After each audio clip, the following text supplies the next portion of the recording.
Good Thursday afternoon to you at 4 o'clock in time for Sports4CLE. The 2-5 Browns getting ready for a Monday night matchup at home against the Cincinnati Bengals. And a quick programming note with that Monday night game, we are going to do a special game day edition of Sports4CLE, noon until 1 on Monday. So we're going to move things up, talk a lot about that Monday night matchup again, noon to 1 Monday for Sports4CLE.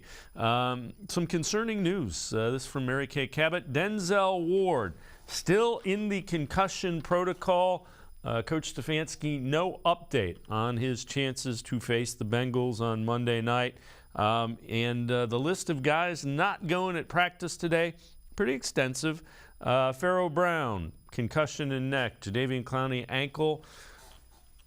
Myles Garrett, shoulder and bicep. Jeremiah Owusu-Koramoah, knee.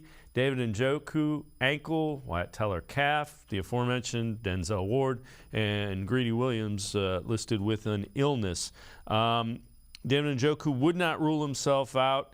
Still not sure about Jeremiah Owusu-Koramoah when Kevin Stefanski was asked about that. Let's welcome in Quincy Carrier. He is the host of Untitled and Unfiltered, really good Browns coverage. Quincy, there's some guys that if they are unable to go, it puts the Browns in some hurt. Top of those being Denzel Ward. This is not the team you want to be down cornerback or cornerbacks against. Yeah, Denzel Ward's a bit concerning there. I would add the combination of him and Greedy Williams is what really would concern me. I think Martin Emerson's been good enough. Greg Newsome has been good enough to where you can kind of get away with it. But if Greedy is not going to be there, then now you're running real short on depth there. Denzel, I think it's a bigger concern than just whether he could play this week. 3 weeks on concussion protocol. He has a concussion history in the NFL over the last 3-4 years of his career. This is getting dangerously close to Jordan.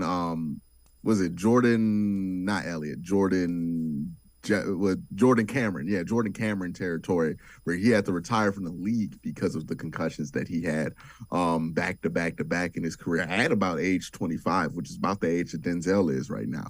So I'm worried for Denzel for that. Clowney and Myles, they've been on the injury report all year. I think they're probably going to play. But yeah, I think you want to have Denzel back just because you want that security going up against those 3 wide receivers that they have there. But also, I think what's most important against the Bengals is that you are able to get a good pass rush to rush them so they can't throw deep. If you can have Myles and Clowney back, that's going to be really important. Would agree with you. All right, so the Browns will face the Bengals quarterback Joe Burrow, who has been tearing up defenses as of late. 60 of 79 for 781 yards, 6 touchdowns, no interceptions. That's his last 2 games. He's also run for 2 more scores. Here's Joe Burrow. Yeah, everything is moving fairly slow for me out there. Obviously, we're gelling as a unit. Offensive line's playing great. Receivers are playing great. And then Joe Mixon and the backs are doing a great job in pass protection and in the pass game, as well as getting us 30 yards in the run game. So we just got to keep doing what we've been doing. Do you have any idea, what you're doing? Do you hear, you're the first guy to do this, the second guy to do that, you and so-and-so are the only guys to ever do this? I mean, do you hear that stuff? And what goes through your mind when you hear names like Marino and Brady and stuff like that? You hear it, but it doesn't really affect how you go about your day-to-day business. I'm proud of it. It's something that means I've played well for the most part, early part of my career, but hopefully I got a long road ahead of me that those aren't going to be the only things people are talking about. And Quincy, he's playing really well, and he wasn't playing as well early, so those are all things you got to deal with. I mean, Joe Burrow's just going to be a good quarterback. That's just going to be a problem for the next 10 years, is how good Joe Burrow is going to be at quarterback. However long they have Jamar Chase for that 10-year period, that's going to also be a problem. So yeah, he's really good. I mean, 60 to 79 is crazy. 781 yards in 2 games. He put up numbers like that in the college football playoff, but that was against college teams. The fact he's doing this in the NFL is just insane. He's really good. All right, Kevin Stefanski talked today about the challenges and what makes this Bengals offense so good. It's a combination of good scheme and good players, I think is the simple answer. Burrow's playing at a high level. He's a young player that seems to get better week to week. Dynamic players, major rack from those players on the perimeter, a really good running back. So again, it's a balanced attack, and they do have the ability to, when you play single safety, to throw go balls, and you're going up against it's a tough matchup. So I think there are certain things that you can do as a defense, but you're just trying to slow that pass attack down. And Quincy, when he mentions rack, that's run after catch. That's particularly concerning, given the Browns' tackling issues.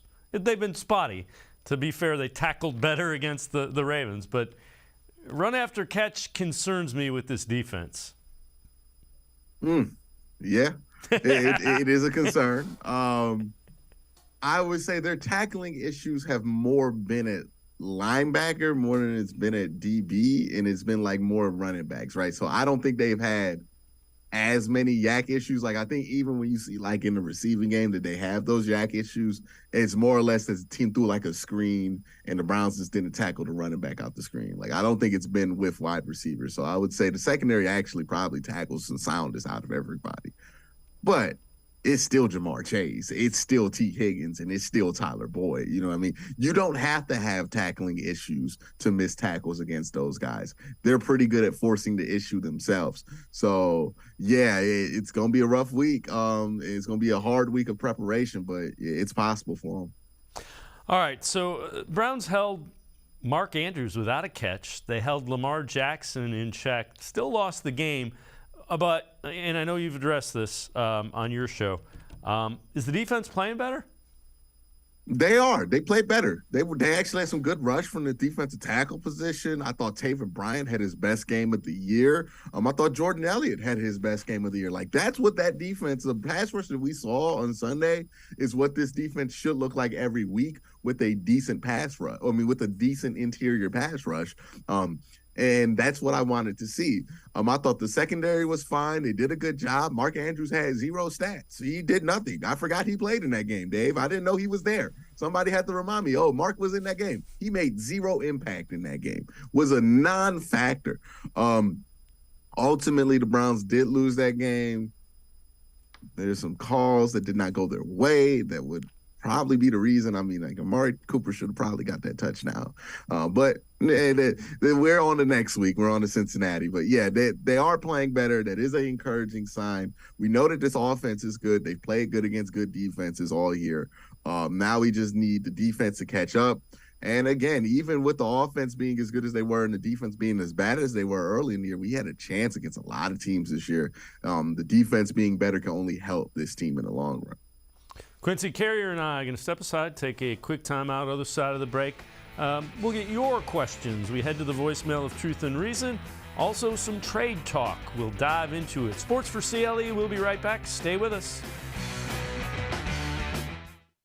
Come back to go forward. Back to learning new things. Back to pursuing your dreams.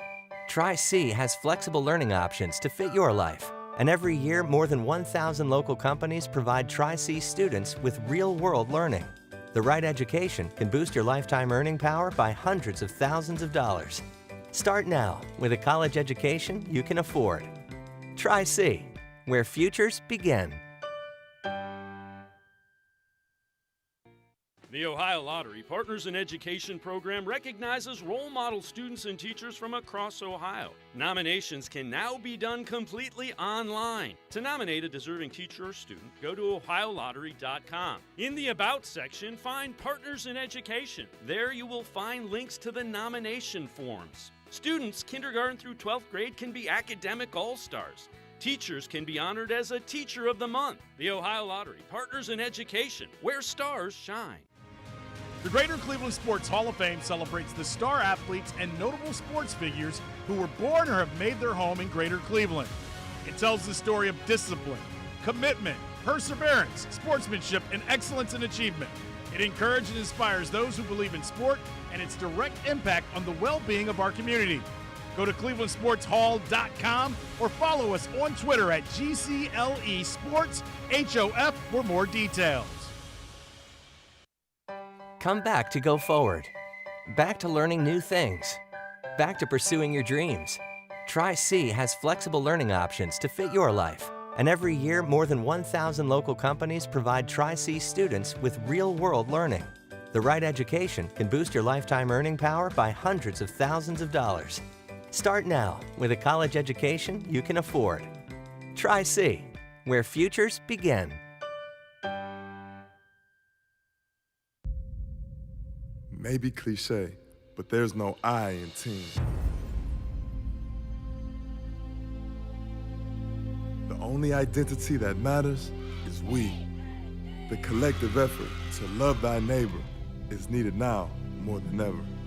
The responsibility behind pronouns such as I, me, and mine impact we, us, and ours. So understand that you make all the difference in the team.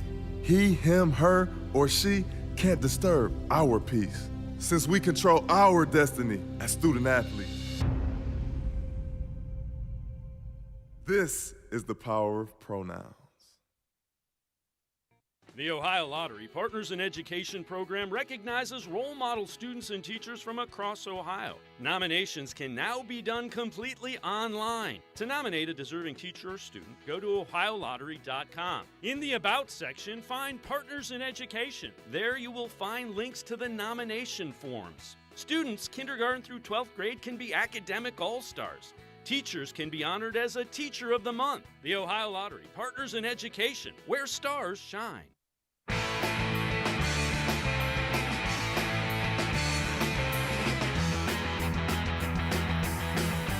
We continue talking Browns with Quincy Carrier. Let's head to the voicemail of Truth and Reason.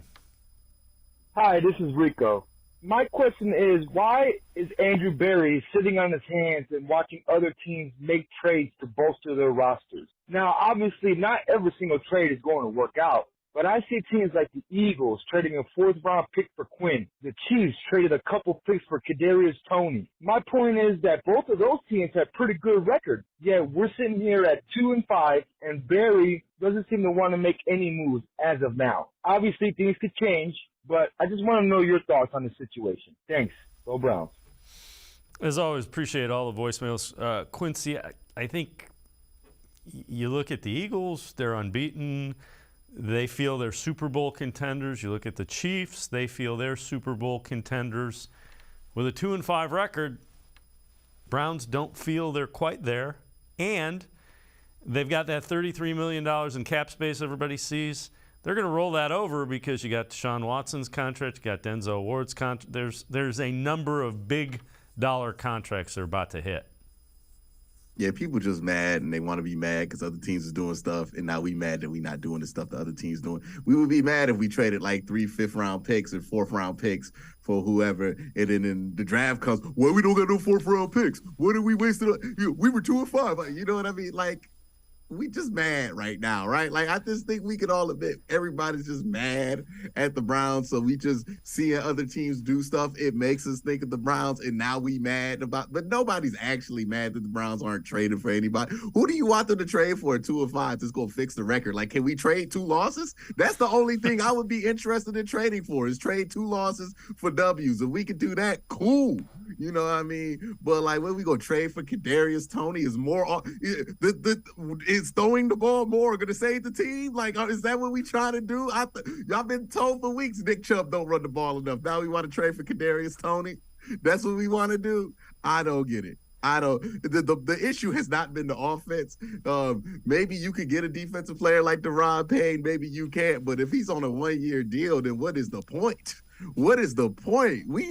It's going to be very hard to get to the Super Bowl this year, given what their record is right now. So no, I don't think it's a problem that they have not traded for anybody. Again, this is more or less kind of anxiety manifesting itself in the fan base, which is natural. We're mad at the record. We're mad at the team. So we see other teams do stuff and we mad that we not doing stuff like those teams, when we're actually just mad that we're not in the position that those teams are in. Because if we were 5-2, we might make a couple of trades. But we 2-5, and 2-5 teams don't trade for players; they trade players. You know, you might be onto something there. See if you can send 2 of those losses to the Texans retroactively for the 3 first-round picks that you trade. If it works, you never know. You know what I mean? They don't want them wins anyway. You know what I mean? Yeah. Like, somebody got to not want them wins. You know, come on, Denver. Give us your draft picks. Give us your wins. We'll take your wins. You already gave away all your draft picks. Yeah, Somebody got to give us your wins. I like it. All right. This is from the Bleacher Report. Along those lines, one player each and every NFL team should try to trade or actually should try to acquire at the trade deadline. They have the Bills trying to acquire Kareem Hunt from the Browns. Hunt requested trade, was denied trade in the offseason. It appears he is finally available with the Bills. Hunt would have a chance to do something he won't do with the Browns this season, chase a Super Bowl. So, Quincy, again, I know on your show, Untitled Unfiltered, your Browns coverage, you answered this question. Do you think the Browns will trade Kareem Hunt? I don't think they will, but I don't think it's for the reason everybody thinks it is. Like, I don't think it's because they're asking for too much. I just don't think anybody is really interested in trying to acquire Kareem Hunt right now. His value is at the lowest it's ever been since he had that whole domestic dispute. He is now at that age, at the cutoff age for running backs. He also needs a new deal. He's also more expensive than a running back on a rookie deal. And he just hasn't been that productive. And I know we all think of Kareem Hunt. We know Kareem Hunt's been really good for the last 3 years because we watch every snap of Kareem Hunt. But to outsiders looking in, they see Kareem Hunt as a dude who hasn't had 1,000 yards since his first year in the NFL. So, second year in the NFL. So that is the issue, right? Like, teams just don't see him as a valuable piece to add to their team. They don't see him as anything they can replace. We know that probably Kareem Hunt could help some teams, but that's not the image of him around the league. And when that's not the image, I mean, when they got to come out and say, hey, we'll take a 4th-round pick for Kareem Hunt, that tells you right there that they're not even getting 4th-round pick offers for Kareem Hunt, because if they were, they would have got rid of him, right? They're probably realistically trying to get a 5th or a 6th. And at that point, is it worth it? Yeah, I would tend to agree with you. You look at what the Jaguars got for Robinson, and which was a 6th-round pick that if he carries the ball enough with the Jets, it'll become a 5th-round pick. So I agree, and I agree with you. I don't know that I would do that for a 5th or 6th-round pick if I was the Browns. Now, here, same report. The player the Browns should try to acquire, edge rusher Cleveland Farrell. And that's a former first-round pick by the previous general manager and regime that has not worked out, a high first-round pick. It says Browns are 2-5, aren't likely winning anything this season, but they should kick the tires on Farrell to see if he has any future value. Cleveland has one established pass rusher in Myles Garrett, no long-term complement on the edge. Meh. I don't know how I feel about Farrell. Sure, I guess. I don't know. I haven't seen much. I'm not going to say that I watch a ton of Las Vegas Raiders games, but when I've seen him, he has not jumped off the screen by any stretch. Yeah, and it's like you already drafted Alex Wright, who's a similar profile of a player. And that's who you have groomed up for that position. So it just doesn't make sense. This is one of those, like, you know, sometimes the national media has gaps. They don't really pay attention to some of the other things on the team. And they look at Alex Wright, go 3rd-round pick. They don't know how high the team is on Alex Wright. And the team's high on Alex Wright. So this just doesn't make much sense. If the Browns do trade for anybody, you would think it would be for a 3-tech, because that's where the obvious gaps are in their future. But a dude like Cleveland Farrell, it just doesn't make much sense. Maybe as a free agent, when he's a free agent inevitably, because it doesn't sound like he's going to get a 5th-year option. Maybe that happens, but I don't think a trade happens for him. All right, another guy, this from the NFL Analysis Network, Darren Payne. There were reports that Payne could fetch a day 2 pick in a trade, which the Browns do have available. They have 1 second-round pick, 1 third-round pick. Either of those should get the job done when it comes to acquiring Payne. I don't even know if I'd do that. What are your thoughts, second or third-round pick for Payne? I probably am saying no because they may have a second or third-round pick, but they don't have first-round picks in those years. No, you can't give up second-round picks. Absolutely not.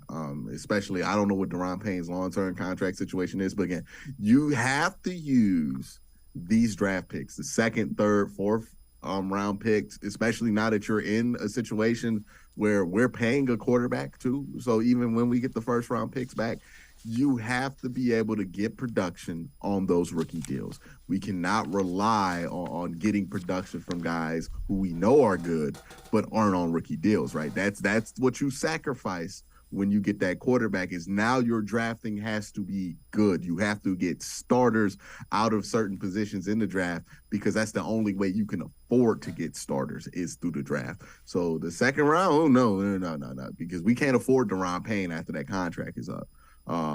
And that's the problem, right? We rather would take the chance of getting somebody next year. Now, if it's a fifth, maybe, those are less valuable, but a second, absolutely not. You're depending on getting a starter for 4 years out that second round pick.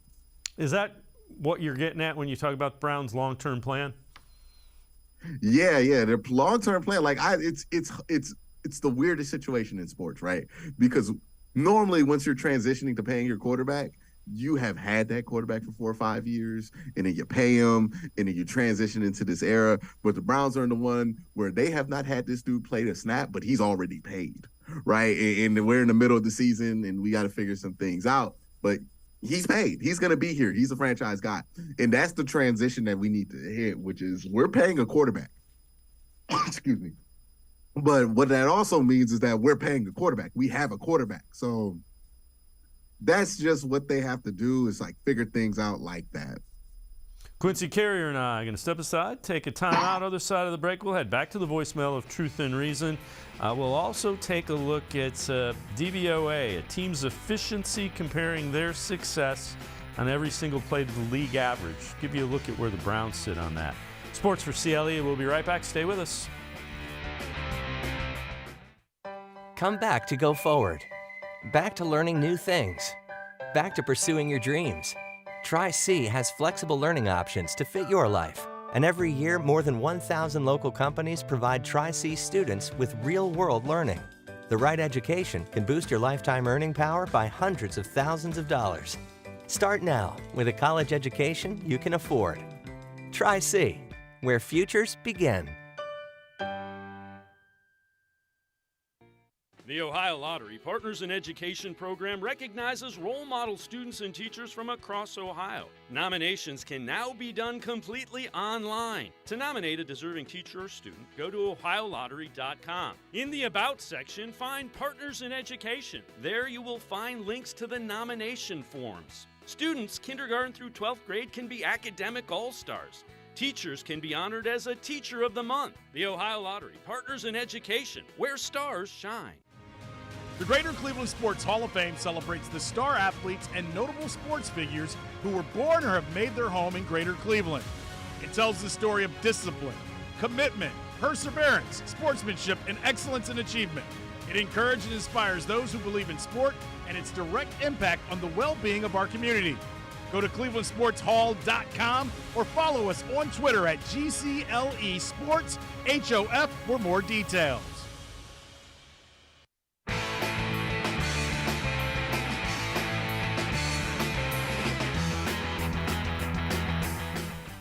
We continue talking Browns with Quincy Carrier here on Sports for CLE. Let's head back to the voicemail of Truth and Reason. Hi.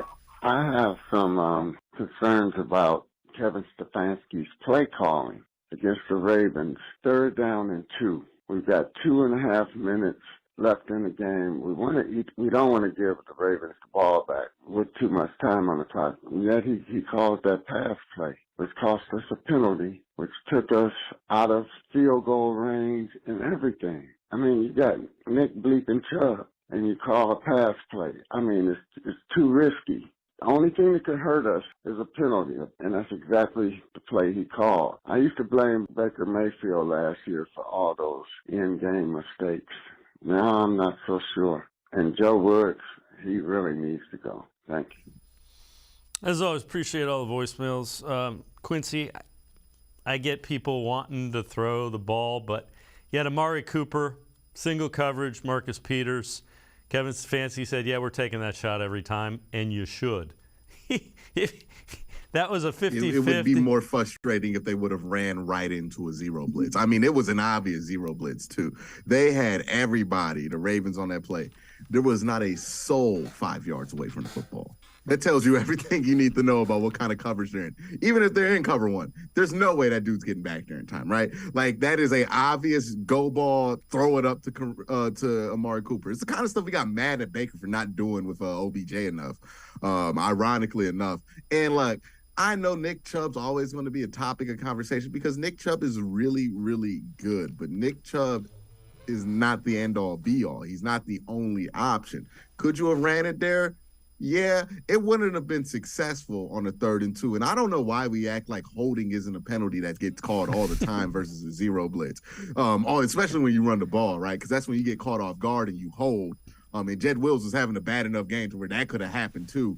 So, it wasn't that risky of a choice, right? You risk the ball. You risked it. If you run the ball, Nick Chubb could fumble. He's done that before. You can run a zero blitz, have a holding penalty, or get a block in the back or something like that.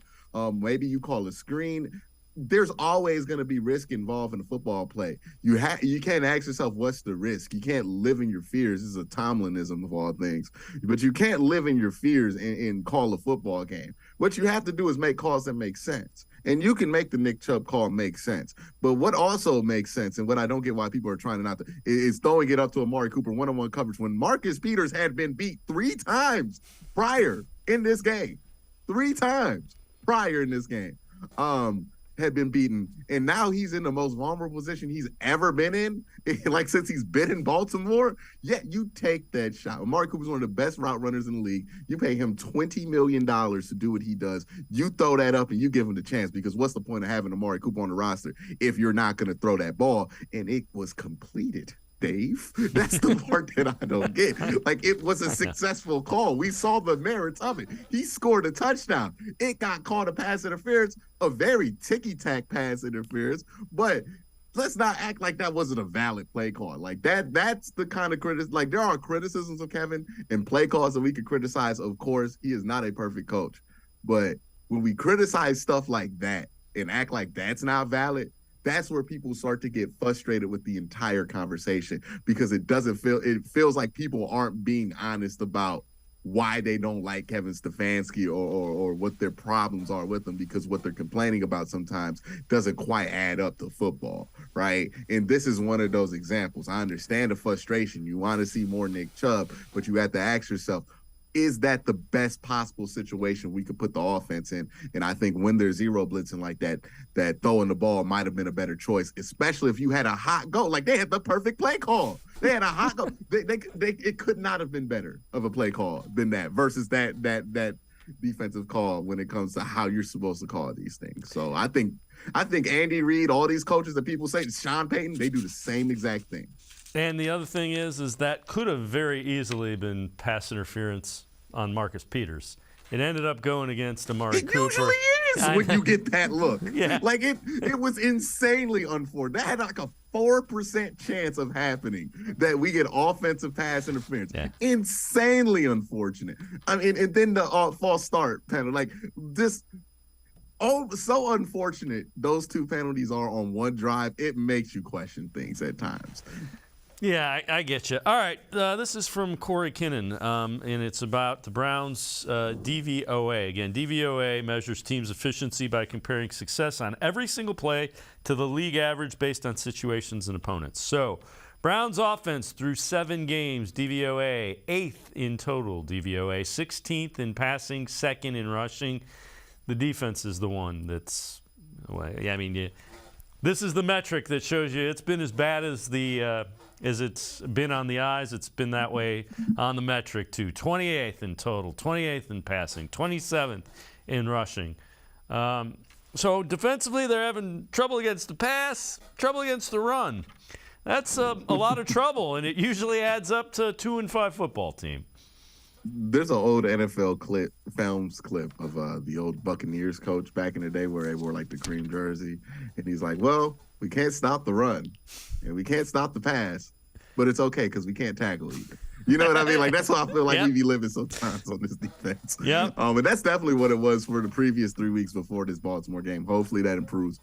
I have been on the theory of it would be hard to believe that this continued on for a full 17-game season. Like I don't think they're that bad. But they definitely were playing that bad for a stretch of it. Yeah, and the puzzling part is there are some really talented pieces at all three levels, but man, you put them together and that it hasn't worked. The sum of the parts is much less than the individual parts. All right, let's head back to the voicemail of Truth and Reason. Yeah, hi, this is Ron from down in Clayton. Love you guys' show. Listen to it every day. What I'm calling about probably won't happen, but I'd like to get your thoughts on it. With the way things are going with the Browns right now, chances of making the playoffs are probably slim to none. So with that in mind, I was wondering what you think about them go ahead and pulling Jacoby Brissett and putting Dobbs in there. Get Cleveland a feel of what it has to work with when they get a running quarterback. You could feel the electricity in the stadium when he would take over in the preseason. So, like I said, it probably won't happen, but at this point, could it hurt? Thanks a lot, guys. As always, go Browns, Lou! Appreciate all the voicemails, Quincy. Yeah, I'm not quite sure people's fascination with Josh Dobbs. Again, young guy, he only has 17 regular season snaps. Preseason, drastically different. I appreciate this caller's honesty, right? Because he said what basically everybody else been trying to hide that they've been saying whenever they call for Josh Dobbs. You just bored, right? Like you're just bored, right? That's what that is. You're just bored, and you know what? You see Jacoby Brissett. You know what that experience looked like. I'm bored. Let's see what Josh Dobbs can do out there. You know what I mean? Like there's no actual belief that like Josh Dobbs that's going to turn around the season. But he has a more exciting style of play theoretically. I mean, like what he does in the regular season, what he does in the preseason are two completely different things. But your mind, you're just bored. You're bored. The team's 2-5. I'm bored. Let's see what Jacoby Brissett. Let's see what Josh Dobbs can do. I respect the honesty from that caller. You know what? Yeah. I'm not a fan of just putting Josh Dobbs in there because he's not better than Jacoby Brissett. But if you being honest about your intentions with it, I can respect it. All right, Jacoby Brissett talked. Browns are on a 4-game losing streak, longest in Kevin Stefanski's head coaching tenure. Brissett realizes they just need to get things rolling. It's like a three-point shooter. Once you hit one, hopefully you see more go down, and that gives you the confidence to understand that, that they're start falling your way. So we just got to hit our streak, and and it's really just finding a way to get one, and then not necessarily just games, but good play after good play after good play after good play, and then hopefully those will pile into a win. And Quincy, they got the Bengals and they got the bye, so they really need this one to have any semblance at all of putting something together and trying to get, if they can get to 5 wins before Deshaun Watson comes back. Yeah, 4, I guess, is because you can technically get to 10, right. Mathematically, but you want to give yourself a cushion there, 5 wins.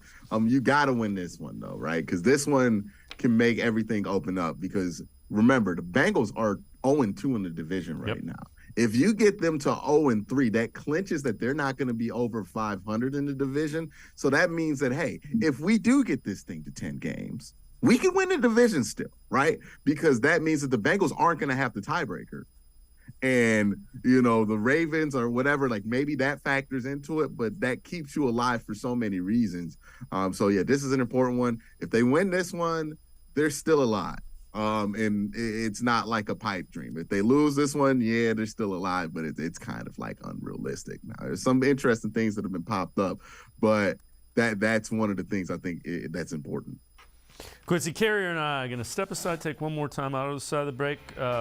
We'll hear from Joe Burrow and take a look more at the matchup of the Browns-Bengals. Sports for CLE. We'll be right back. Stay with us. The Ohio Lottery Partners in Education program recognizes role model students and teachers from across Ohio. Nominations can now be done completely online. To nominate a deserving teacher or student, go to ohiolottery.com. In the About section, find Partners in Education. There you will find links to the nomination forms. Students kindergarten through 12th grade can be academic all-stars. Teachers can be honored as a Teacher of the Month. The Ohio Lottery Partners in Education, where stars shine. The Greater Cleveland Sports Hall of Fame celebrates the star athletes and notable sports figures who were born or have made their home in Greater Cleveland. It tells the story of discipline, commitment, perseverance, sportsmanship, and excellence in achievement. It encourages and inspires those who believe in sport and its direct impact on the well-being of our community. Go to clevelandsportshall.com or follow us on Twitter at GCLE Sports HOF for more details.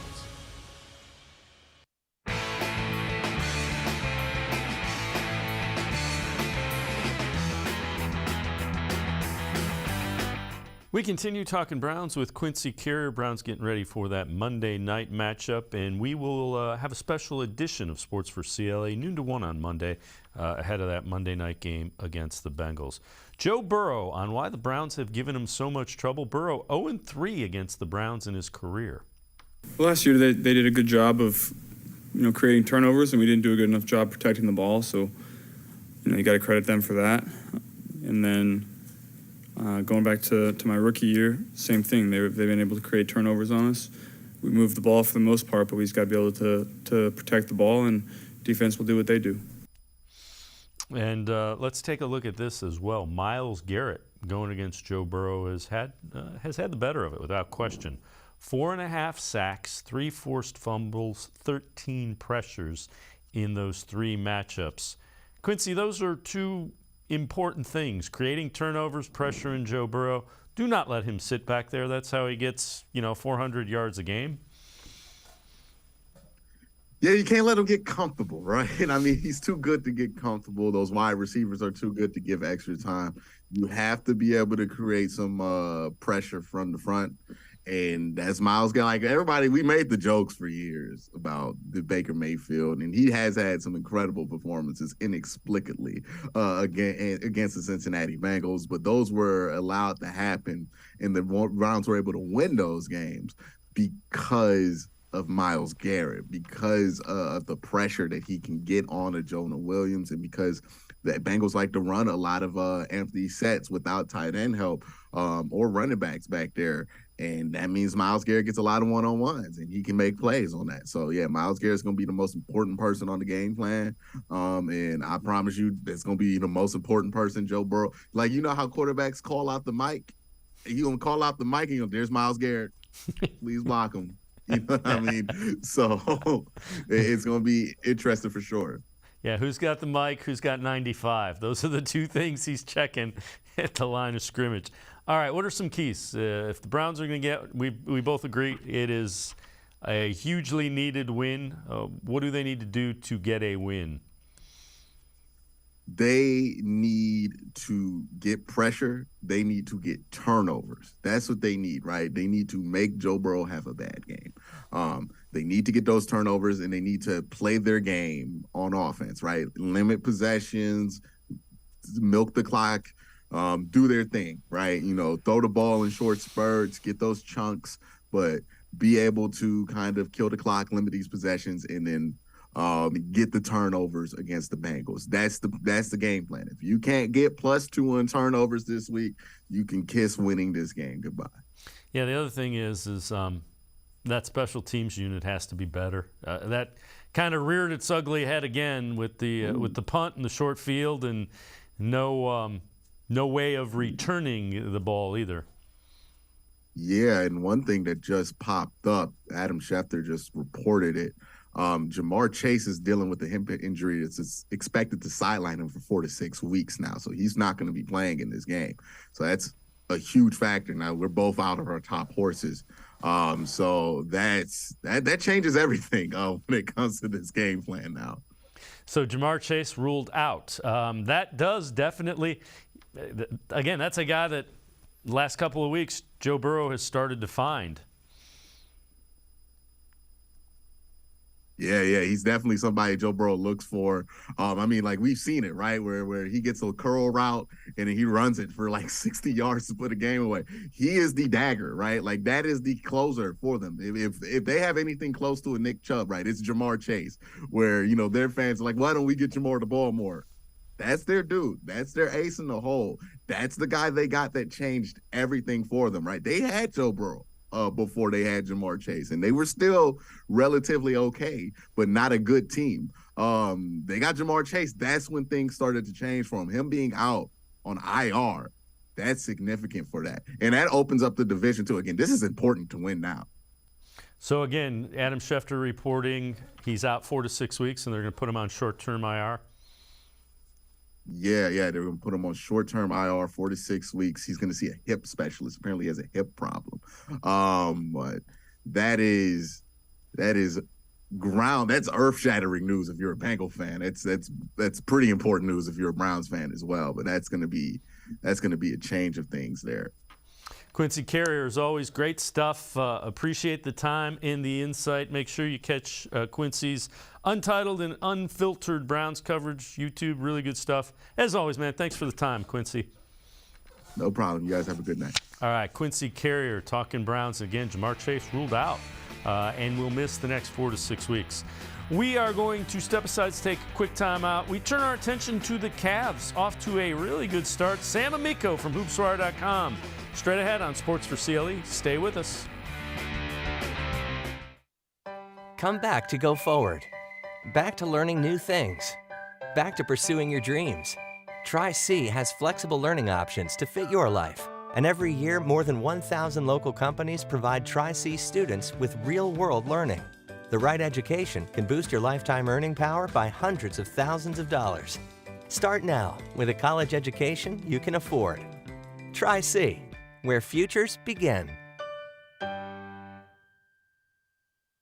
The Ohio Lottery Partners in Education program recognizes role model students and teachers from across Ohio. Nominations can now be done completely online. To nominate a deserving teacher or student, go to ohiolottery.com. In the About section, find Partners in Education. There you will find links to the nomination forms. Students kindergarten through 12th grade can be academic all-stars. Teachers can be honored as a Teacher of the Month. The Ohio Lottery Partners in Education, where stars shine.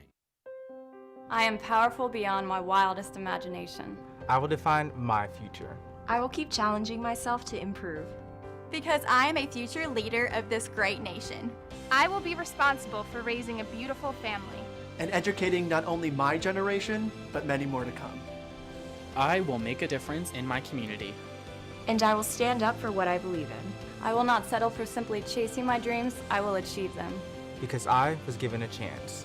An opportunity. A home. At Family, Career, and Community Leaders of America.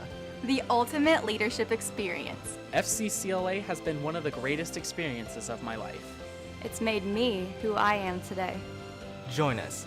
We'll build a new future together.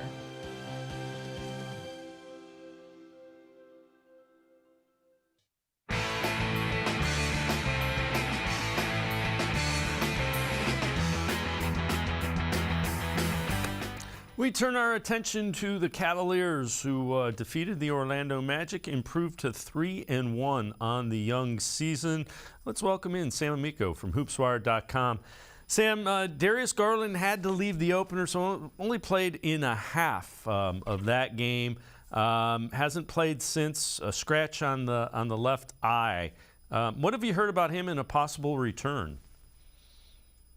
Well, he's been listed out for Friday against the Celtics. So, now you're going to be targeting Sunday's home game against the Knicks. Everything Coach Bickerstaff said was that last night at the Orlando Magic against the Orlando Magic. Right before the game, he talked about Garland's status a little bit and said, it's only a matter of time. Garland was out getting up shots after shoot around and on Wednesday.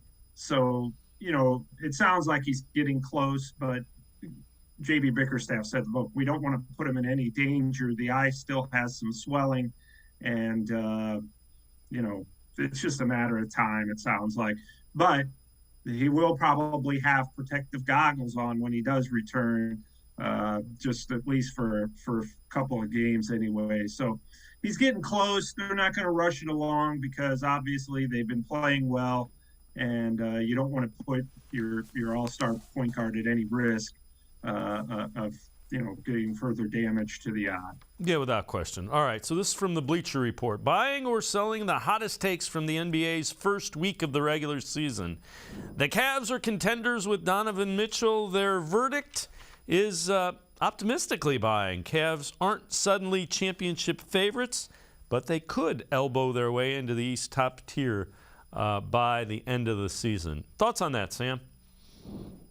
Yeah, I would say that's pretty accurate. You look at teams right now, like the Sixers, who are struggling. Obviously, the season's very young. The Nets are struggling, and those are two teams that are expected to be near the top of the East. But, look, last year, before all the injuries, before Donovan Mitchell, the Cavs were generally in that top 4 or 5 range in the Eastern Conference throughout most of the season. So, you would think that with the addition of Mitchell, which seemingly has improved them a little bit, if not a lot, they will definitely be in the mix, I would think, for a first round home court advantage in the first round of the playoffs. So, yeah, the sky's the limit. You've got teams like Boston, Milwaukee that are way up there that have, been to the finals the last 2 years that have a lot of veterans and a lot of big game experience in the playoffs. But right now, yeah, the Cavs to me look like one of the deepest and most talented teams in the Eastern Conference. Yeah, it's tough to argue with that. And you mentioned Donovan Mitchell, so take a look at what he has done in his first 4 games. 28.5 points, 7.3 assists, 5.0 rebounds. Keep in mind, hasn't played with Darius Garland except for that first half. Didn't have a great game against the Magic last night, struggled shooting. Otherwise, those numbers would be up in the 30s, mid-30s. So I had a couple of guys who are not huge basketball fans that have said to me, I didn't realize Donovan Mitchell is this good. He's that good. Yeah, I think a lot of Cavs fans felt that way, people who are into basketball, because if you're following the Cavs, well, you only saw Donovan Mitchell play twice a year, when the Cavs played the Jazz, and you don't really get an appreciation for it. But, yeah, he's Dave, I've covered the league for 20 years, and I didn't realize he was this good. So he's really, not just a dynamic scorer, but he manages to do it in a very selfless, team-oriented type of way in terms of putting up, points and scoring. It all comes within the flow of the game. He never forces anything, which is, for sometimes guys who are scoring nearly 30 points a game, you end up forcing some stuff because you feel like you got to take over. But he just doesn't do that. It's all come in the flow of the offense. And, look, he's probably even been better than the Cavs had expected him to be this early. So it'll be real interesting, once Darius Garland gets back, just how much better he should make Darius Garland and Darius Garland him, because they're going to take the pressure off of each other when you have 2 all-stars in the backcourt. All right, so this is from ESPN. Checking in the East contenders after the first week of the regular season. Again, this is from ESPN. Cavaliers, what is the solution at small forward? While LeVert has taken on a bigger creation role with Garland out, averaging over 6 assists, he's 3 of 24 shooting on two-point shots, and opposing scouts and executives wonder whether that's lack of defensive ability is the right fit next to Garland and Mitchell. Sam, I'm going to take this even a step further. So yesterday they started Dean Wade, tall guy, catch and shoot kind of 3-point shooter type, at small forward. What did you see from that lineup, and where do you think that small forward goes? Because you basically have guys that are, quote unquote, 4 all-stars and then the small forward. Yeah, right. Well, I think what you're going to do is you're going to end up keeping LeVert in there. J.B. Bickerstaff has stressed, this isn't going to be an overnight thing where he's going to be automatically doing exactly, because they've asked him to change his game a little bit. He's done a nice job, LeVert, in facilitating, really through some outstanding passes in that win over the Magic. And this is kind of a new thing to him. He's been more of a score first kind of guy, but he has proven to be a very good passer. I disagree with that in that sense that I think that he's doing a nice job defensively, and I think that he's and the Cavs are pretty happy with his willingness to go out and defend and try to slow down the best opposing wing player. So I think LeVert's got the job. He offers obviously more. Now Dean Wade has height and is right now can knock down shots. We saw that. He went 4 of 7, all of his shots coming on 3-pointers in the win over the Magic. So Dean Wade certainly has his pluses, but right now I just think it's LeVert's job to lose, simply because he has really made the effort to facilitate and be kind of that defensive guy when it comes to defending opposing wings. So,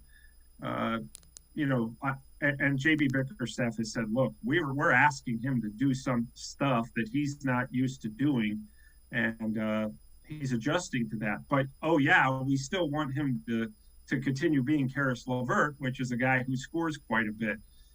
So, all of this is an adjustment for him. And I think the Cavaliers are going to be patient with it, unless it were to fail miserably all of a sudden, which it's not doing right now. Well, the other thing is those are all good options to have. Do you want this skill set at small forward, or this skill set, or this? Those are called choices, and they're never bad. So that's all good stuff.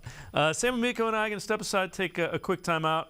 When we return, we'll head to the voicemail of Truth and Reason. Look a little bit ahead of what's coming up for the Cavs. Sports4CLE will be right back. Stay with us. Come back to go forward. Back to learning new things.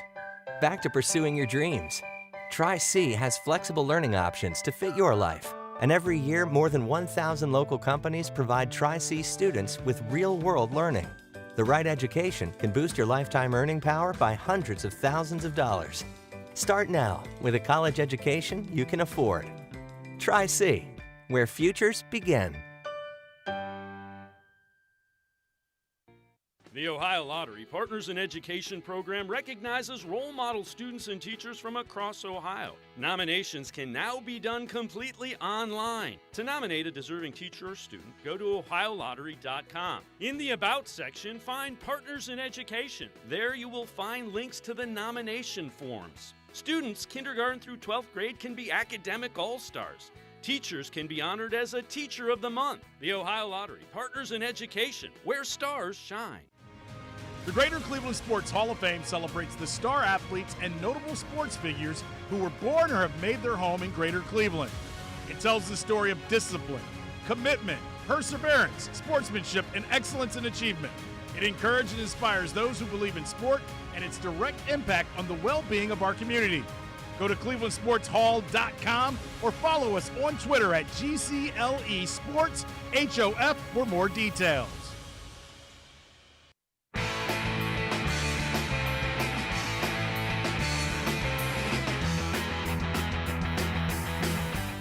We continue talking Cavs with Sam Amico from hoopswire.com. We're going to head to the voicemail of Truth and Reason.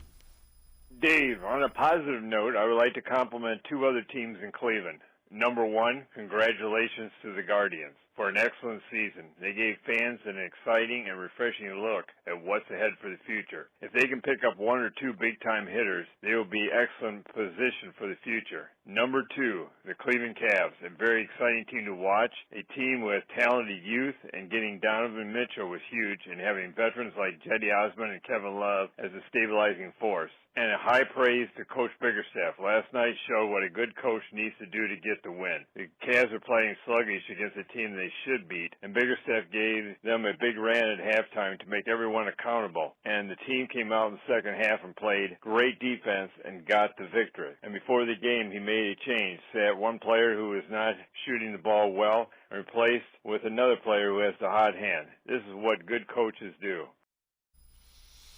And Sam Amico, maybe not enough praise was given to J.B. Bickerstaff last year. A young team developed. He seems to have this team's attention, which is huge for as young as they are. Well, yeah, that's absolutely it. First of all, that caller really covered everything I was about to say, actually. No, I mean, he really had some good stuff, and that's very true. J.B. Bickerstaff, really, because he's kind of a more, I don't want to say quiet, but unassuming coach on the sidelines and with the media, very, just very professional through and through, probably doesn't get the credit he deserves because he's not, screaming Bobby Knight-like proclamations through the gym or saying controversial things to the press. He's very professional, very laid back in terms of NBA coaches, and therefore probably doesn't get the credit he deserves. But look, he's an excellent game manager. He's a perfect fit and the perfect voice, we're finding out, with this group. And as the caller said, this is a young team, or team with a young core, with veterans like Kevin Love who fit around, and older players, Robin Lopez, Ricky Rubio when he returns, who fit around this group. And if you're J.B. Bickerstaff, you have to figure out how all those pieces and parts fit together. Now you've added, such a dynamic player in Donovan Mitchell. And really, if you consider what the Cavs did last season, despite adding a 3-time All-Star, which isn't always easy, they've managed to, it looks like they haven't skipped a beat from last season and should be even better. So, yeah, J.B. Bickerstaff he's widely respected by his players, and that counts for a lot. And he's been proving to be a very good game manager as well. So let's take a look through 4 games at the ratings of the Cavs, so the net rating. So they're a plus 12.4 net rating, second best in the league. You see 114.4 is the offensive rating, 8th. Again, the defensive rating is the one that's really encouraging because they're second in the NBA again with defensive rating. That was kind of their calling card early last year. And again, that's a lot of will, and you got to give that credit to the coaching staff. Yeah, give it to the coaching staff who implement the system, the defensive mindset, the philosophy, and the players for executing it. I heard Kevin Love after the second game of the season when the Cavs won on the road in Chicago. Kevin Love said our goal coming in was to hold them below 100 points, and the Cavs did that. And we don't really talk about that much because defense isn't quote unquote sexy, but that's what's going to win you games. That's what's really going to win you games in the playoffs. If you play playoff style basketball during the regular season, it makes your time in the playoffs that much easier. And this is a team that's been very determined to defend. It helps a lot having Jared Allen and Evan Mobley back there protecting the rim. They're 2 of the finest rim protectors this franchise has ever seen, and they're out there together. So that's a big lift for them. But they've also done a nice job of defending on the perimeter. Donovan Mitchell we're finding he's not a lockdown individual defender, but he's excellent at getting in passing lanes and getting steals that way and helping as well. And a big key is rotating on time for all 5 guys who are on the floor, and they Cavs have done a really nice job of that now for a season and a half. All right, let's take a look at the next 3. You alluded to it. So they're in Boston on Friday, then they're at home against the Knicks, and then they have the Celtics. So the next 3, they go against the Celtics twice, the Knicks once, both 3-1, like the Cavs. Good early season barometer. Not that it means much, but is this kind of show you where you're at, and where you want to go, especially against a team like the Celtics? Yeah, well, I'll tell you, they're certainly going to be more fired up for, say, the Celtics than they would be the Orlando Magic. And yeah, the Cavs are going to want to go out there and prove something against the defending Eastern Conference champions.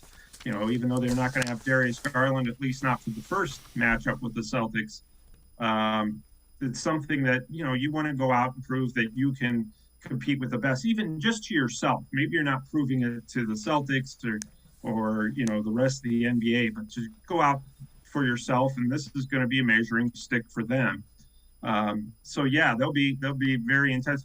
Look, the Knicks, they're from New York, the largest market, so you always get fired up for them, even when you're playing them at home. So I think that, yeah, these are good tests. Every game's a good test when you're in the NBA, and you want to see what you can do against the defending Eastern Conference champs, for sure. As always, great stuff, Sam Amico. Appreciate the time and the insight. Thanks very much. All right, Dave, thanks for having me. We'll talk to you soon. Sounds good. Sam Amico, make sure you check him out. Amico, hoops.com, hoopswire.com. Sam Amico runs that. Great stuff on the Cavs as well as the rest of the NBA, hoopswire.com. That's going to do it for this edition of Sports for CLE. We will see you back here tomorrow at 4 o'clock. Have a great night, everybody. See you tomorrow on Sports for CLE.